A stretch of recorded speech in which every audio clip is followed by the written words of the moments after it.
Hello friends, the power of positive thinking series में आपका स्वागत है। दोस्तों, आज हम इसके 10वें सोपान निजी समस्याएं सुलझाने की शक्ति। मैं आपको उन सौभाग्यशाली लोगों के बारे में बताना चाहता हूं जिन्होंने अपनी समस्याओं का सही समाधान खोजा। वे एक आसान परंतु बहुत ही प्रैक्टिकल योजना पर चले और हर प्रकरण में उन्हें इसके सुखद व सफल परिणाम मिले। ये लोग आपसे किसी भी तरह से भिन्न नहीं थे, परंतु उनके पास भी वही समस्याएं और मुश्किलें थी जो आपके पास है। परंतु उन्होंने एक ऐसा फॉर्मूला ढूंढ लिया जिसने उन्हें सफलता दिलाई। इस फॉर्मूले के सहारे उन्हें कठिन सवालों के सही जवाब ढूंढने में मदद मिली। अगर आप इस फॉर्मूले को अपनाते हैं तो आपको भी यही परिणाम मिलेंगे। सबसे पहले मैं आपको एक पति पत्नी की कहानी बताना चाहता हूँ। बिल और उसकी पत्नी काफी समय से मेरे मित्र हैं। वर्षों तक बिल कड़ी मेहनत करता रहा, जब तक कि वह अपनी कंपनी की सीढ़ी में दूसरे स्थान पर नहीं पहुंच गया।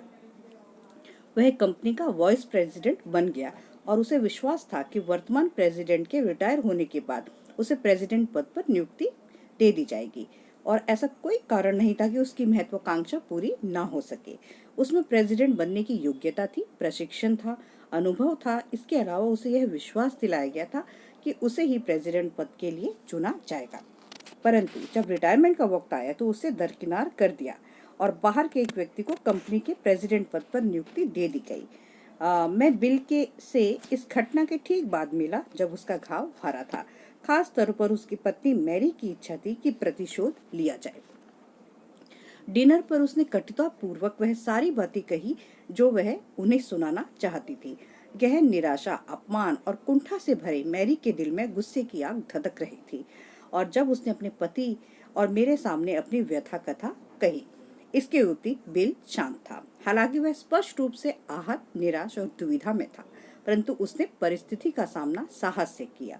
बिल चूंकि स्वभाव से बेहद नम्र व्यक्ति है, इसलिए मुझे कोई हैरानी नहीं हुई कि वह गुस्सा नहीं था और उसकी प्रतिक्रिया जो थी वो प्रतिशोध की नहीं थी। मैरी चाहती थी कि वह तत्काल इस्तीफा दे दे। उसने बिल को सलाह दी कि वह कंपनी के मालिकों को अच्छी तरह से बता दे कि उन्होंने कितनी बड़ी गलती, नाइंसाफी की है, और इसके बाद इस्तीफा दे दे। बिल यह कदम नहीं उठाना चाहता था। उसने कहा कि शायद यह सबसे अच्छा रहेगा कि वह नए व्यक्ति के साथ काम करे और उसकी हर तरह से यथासंभव मदद करे। यह नजरिया रखना निश्चित रूप से मुश्किल था, परंतु वह इस कंपनी में इतने लंबे समय से काम कर रहा था कि किसी और कंपनी में वह खुश नहीं रह सकता था। इसके अलावा उसे महसूस हो रहा था कि वाइस प्रेसिडेंट के पद पर कंपनी उसकी सेवाओं का लाभ उठाती रहेगी। इसके बाद उसकी पत्नी मेरी तरफ मुड़ी और उसने मुझसे पूछा कि इस परिस्थिति में मैं क्या करता। तो मैंने उसे बताया कि उसकी तरह मैं भी निश्चित रूप से आहत और निराश होता, परंतु मैं नफरत को अपने अंदर आने की अनुमति बिल्कुल नहीं देता, क्योंकि शत्रुता से न सिर्फ आत्मा कमजोर होती है, बल्कि इससे हमारी चिंतन प्रक्रिया भी अव्यवस्थित हो जाती है। मैंने सुझाव दिया कि हमें ईश्वर से मार्गदर्शन की जरूरत थी, क्योंकि इस परिस्थिति में हमें दैवी बुद्धि की आवश्यकता है जो हमारी सीमाओं से परे है। इस समस्या में जो भावनात्मक तत्व था, उस वजह से हम इस मामले में निष्पक्ष और तार्किक दृष्टि से सोचने में असमर्थ थे।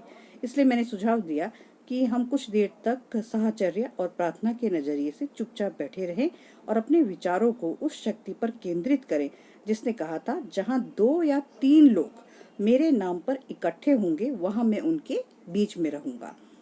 मैंने बताया कि हम 3 लोग यहाँ बैठे हैं और अगर हम उसके नाम पर इकट्ठे होकर प्रार्थना करेंगे तो वह हमारे बीच में उपस्थित होकर हमें रास्ता दिखाएगा कि हमें क्या करना चाहिए।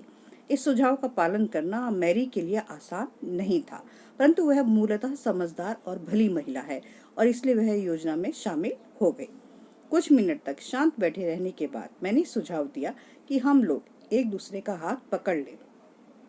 और हालांकि हम लोग एक सार्वजनिक रेस्तरां में बैठे थे, परंतु मैं शांति से प्रार्थना करूंगा। प्रार्थना में मैंने ईश्वर का मार्गदर्शन मांगा। मैंने बिल और मैरी के लिए मानसिक शांति का आग्रह किया। मैं एक कदम आगे बढ़ गया और मैंने नव नियुक्त प्रेसिडेंट के लिए भी प्रभु का आशीर्वाद मांगा। मैंने यह प्रार्थना भी की कि बिल नए प्रशासन के साथ तालमेल बिठाने में समर्थ हो और पहले से अधिक प्रभावी सेवाएं दे सके। प्रार्थना के बाद हम कुछ समय तक चुपचाप बैठे रहे।